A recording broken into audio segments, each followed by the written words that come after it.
My name's Kai Jensen. I live at Wallaga Lake, just north of Bermagui, and on Jiringanj Yuin country. I acknowledge that they're elders with respect.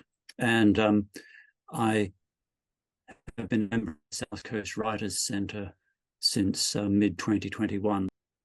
Yes, I became a member of the poetry group that Peter leads at the end of last year.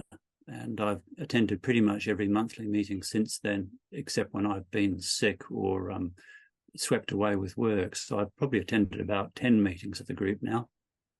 Well, I was really looking for a group where you would get, where there was a high standard of poetry and where you would get rigorous feedback from other fairly accomplished poets on your work so that you could actually improve the poetry from the feedback.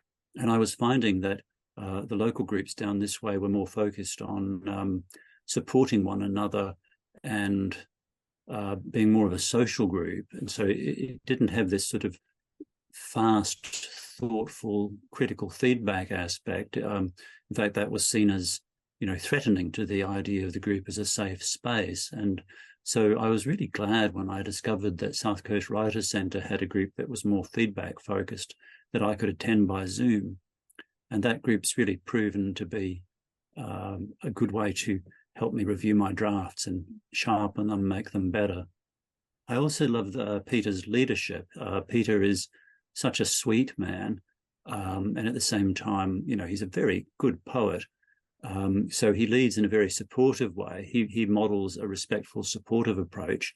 And I remember him saying to me at one point, I always think, what's the one thing I can say that will help the poet to raise the standard of their poetry, and try to find a way to say that.